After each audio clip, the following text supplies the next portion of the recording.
ஆண்டவரும் இரட்சகருமாகிய இயேசுவின் இனிய நாமத்தில் உங்கள் ஒவ்வொருவருக்கும் அன்பின் வாழ்த்துதல்கள். கர்த்தருடைய பிரசன்னமும் பாதுகாப்பும் உங்கள் ஒவ்வொருவரோடு இருந்து நடத்துவதாக. இந்த நாளிலேயும் நம்முடைய தியானத்துக்கென்று ஏசாயாவின் புத்தகம் 41 அதிகாரம் 13 நாம் கவனிப்பது நல்லது. வேதம் இப்படி சொல்லுகிறது: உன் தேவனாய் இருக்கிற கர்த்தராகிய நான் உன் வலது கையை பிடித்து பயப்படாதே, நான் உனக்கு துணை நிற்கிறேன் என்று சொல்லுகிறேன். ஒரு அருமையான கர்த்தருடைய வாக்குத்தத்தமான திடப்படுத்துகிற ஆறுதலான ஒரு வார்த்தையை நாம் பார்க்கிறோம். சர்வ வல்லமையுள்ள தேவன், உன்னதமான கர்த்தர், வானாதி வானங்களை எல்லாம் உண்டாக்கினவர், சர்வ வல்லமையுள்ளவர், உங்களை என்னையும் பார்த்து சொல்லுகிற ஒரு அற்புதமான வார்த்தை: பயப்படாதே, உனக்கு துணை நிற்கிறேன். காரணம் என்ன? நம்மை சுற்றிலும் நம்மை பயமுறுத்துகிற அநேக காரியங்கள் இருக்கிறது. பலவிதமான போராட்டங்கள், பலவிதமான தாக்கங்கள் நடுவிலே நாம் கடந்து போக வேண்டிதான் இருக்கிறது. ஆனால் இந்த உன்னதமான தேவன் சிறியவர்களாகிய நம்மை பார்த்து, அது மாத்திரமல்ல, வலது கையை பிடித்து அவர் சொல்லுகிறாரா? எத்தனை ஆச்சரியம்! நம்மேல் எவ்வளவு கரிசனையாய் இருக்கிறார். உனக்கு துணை நிற்கிறேன் என்று சொல்லுகிறார்.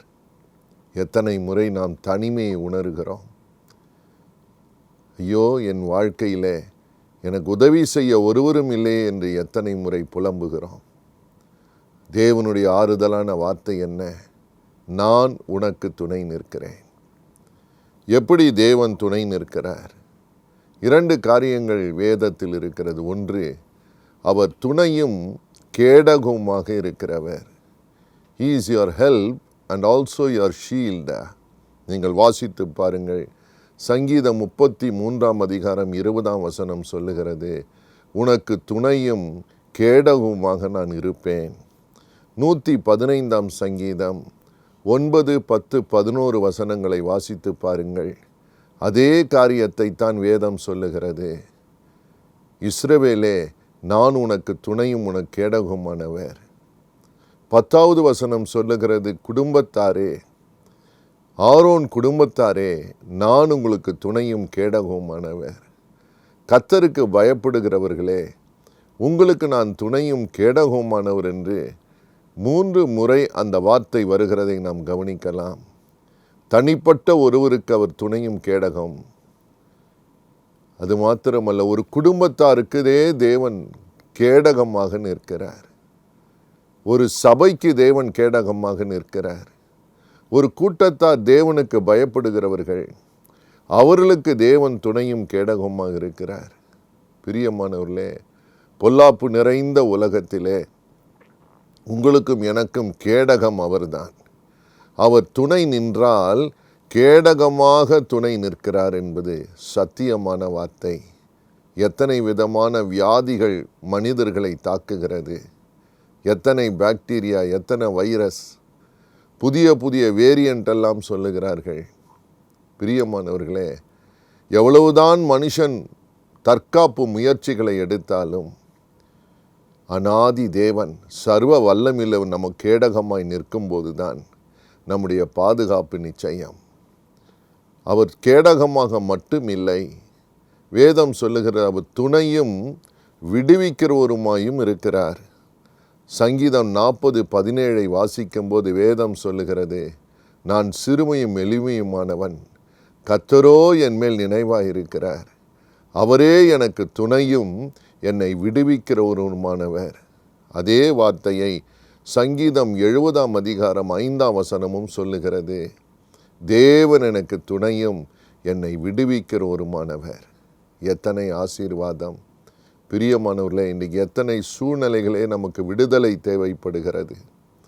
எத்தனை மன அழுத்தங்கள், எத்தனை சங்கடங்கள், பல நேரங்களிலே நாம் நம்முடைய வழிகளிலே முற்றுப்புள்ளி வந்துவிட்டது என்று நினைக்கிறோம். ஆனால் தேவன் அந்த முற்றுப்புள்ளியெல்லாம் கமாவாய் மாற்றி நமக்கு ஒரு புதிய பாதை அமைத்து தருகிறார். காரணம் என்ன? அவர்தான் நம்மை விடுவிக்கிறவர். உங்கள் இருதயம் கலங்காதிருக்கட்டும். சில பேர் யாரும் அணுக முடியாத தூரமான இடங்களில் வாசம் பண்ணுவார்கள். அப்பொழுதெல்லாம் அவர்களுக்கு துணை யாரும் கிடையாது. பல முறை நான் வால்பாறை என்ற இடத்திற்கு ஊழியத்திற்கு தேவனை அனுப்பும்போது கடினமான சூழ்நிலைகளிலே மக்கள் வாழ்கிறதை பார்த்தேன். மிருகங்களோடு கூட வாழ்கிறார்கள். எப்பொழுது கரடி தாக்கும், எப்பொழுது யானை தாக்கும், எப்பொழுது எருமை தாக்கும், எப்பொழுது சிறுத்தை தாக்கும் என்று தெரியாது. ஆனால் அந்த இடங்களிலெல்லாம் தேவ பிள்ளைகளுக்கு ஒரு நிச்சயம் மாத்திரம் உண்டு: தேவன் துணையும் கேடகமாய் நிற்கிறவர். அப்படி தப்புவிக்கப்பட்ட அநேகர் எனக்கு சாட்சி சொல்லி இருக்கிறார்கள். பிரியமானவர்களே, கவலைப்படாதிருங்கள்.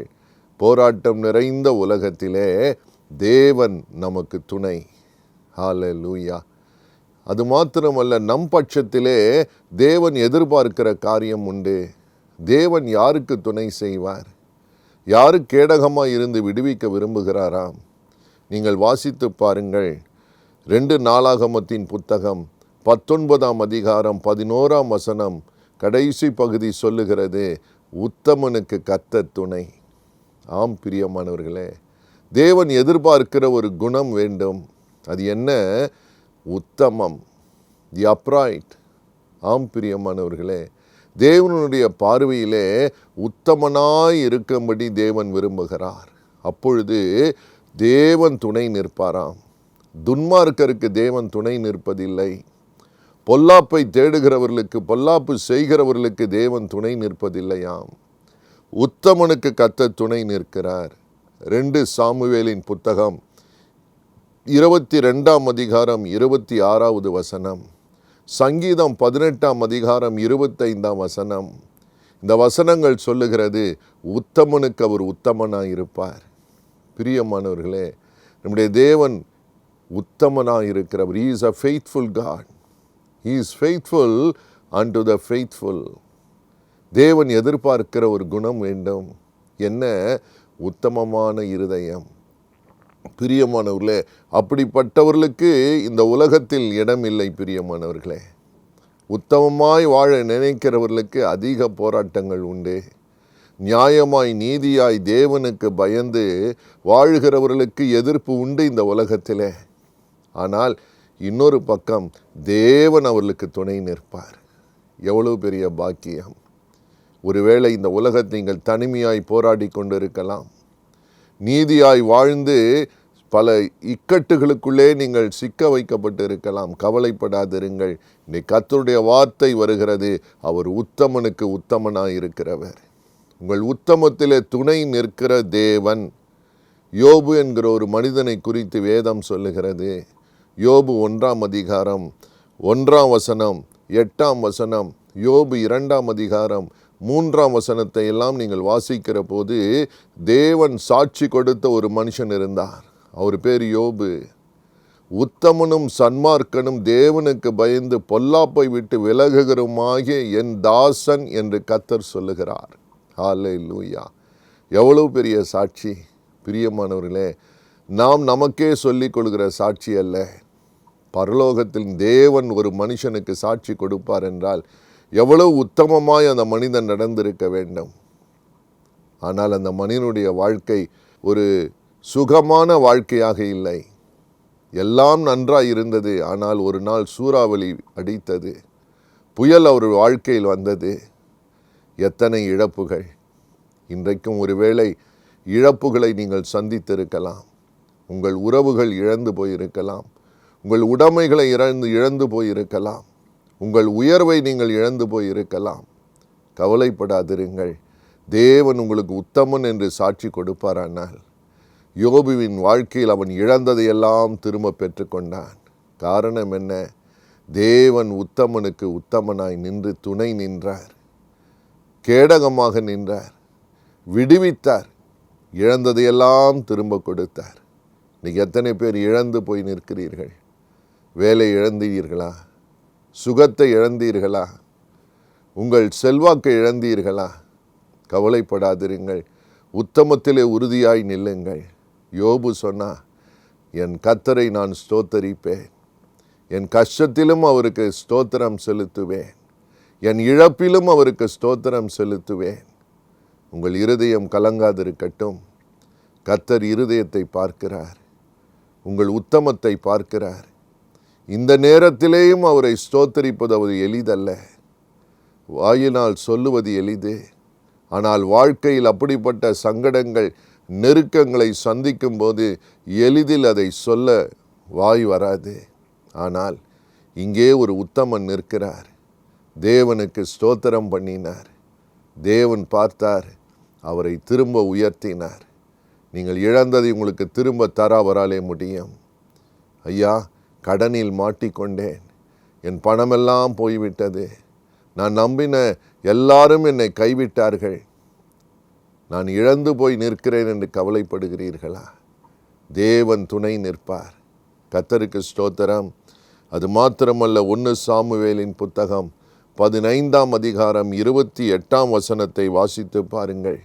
தாவீது சொல்லுகிறார், தேவன் என் துணையாய் இருந்து என்னை விடுவித்தார். கர்த்தர் என்னை விடுவித்தார். 1 சாமுவேல் 29:6 வாசித்து பாருங்கள். தாவீது சொல்லுகிறார், தேவன் என்னை விடுவித்தார். ஹல்லேலூயா. அவருடைய பிராணனை தேடினார்கள் என்று வேதத்தில் போட்டிருக்கிறது. They wanted to kill him. They hunted him. They kept snares for him. பிரியமானவர்களே, பலவிதமான சூழ்நிலைகளிலே சிக்கிக் கொண்டிருக்கிற உங்களுக்கு தேவன் துணையும் விடுவிக்கிறவருமாய் இருப்பார். உங்கள் துணை இழந்து போனீர்களோ, இந்த உலகத்தில் நீங்கள் நம்பியிருந்த துணை உங்களை விட்டு விலகி விட்டதா? கர்த்தர் துணையாய் வைக்கிறவன் பாக்கியவான். பிரியமானவர்களே, அதற்காகவே சிலுவையில் இயேசு தனிமையாய் தொங்கினார். துணை இல்லாமல் இருப்பது வேதனை என்னவென்று இயேசுவுக்கு தெரியும்.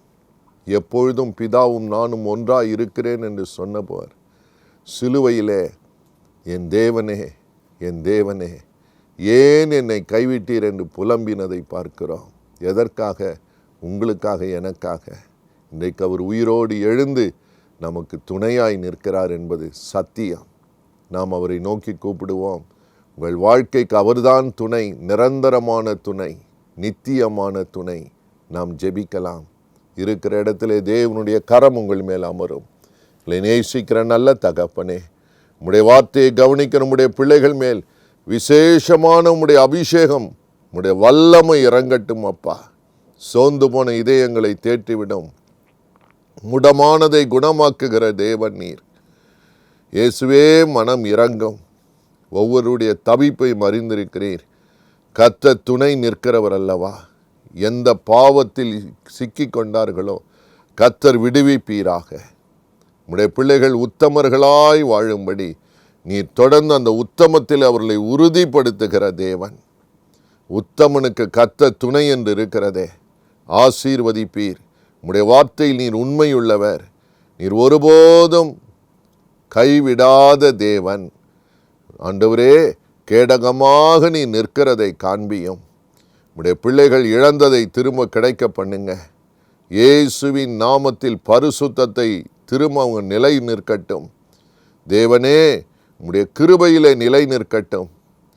உம்முடைய ஆசீர்வாதத்திலே நிலை நிற்கட்டும். ஒரு நாளும் அவர்களை பொல்லாப்பின் கைக்கு ஒப்பு கொடுக்காதிரும். ஒவ்வொருவரையும் காப்பாற்றுவீர். முடிவு பரியந்தம் காப்பாற்றுவீர். உம்முடைய ஜீவன் ஒவ்வொருவருக்குள்ளே இறங்கட்டும் அப்பா. உம்முடைய ஆசீர்வதிக்கிற கரம் இப்பொழுது தொடுகிறதற்காய் ஸ்தோத்திரம். ஒவ்வொருவரை அனைத்து உம்முடைய முகத்தை பிரகாசிக்க பண்ணும். ஒவ்வொருவருக்கு விடுதலையும் நன்மையும் கட்டளையிடும். நீர் உண்மையுள்ளவர் என்பதை அவர்கள் இன்னும் ருசிக்க செய்யுங்க. கர்த்தர் பெரியவர் அல்லவா? உமக்கு ஸ்தோத்திரம். இந்த ஆசீர்வாதங்களை எடுத்துக்கொள்ளுகிறோம். மகிமை உமக்கு செலுத்துகிறோம். இயேசு ரட்சகர் நாமத்தில் நல்ல பிதாவே. ஆமேன், ஆமேன். God bless you.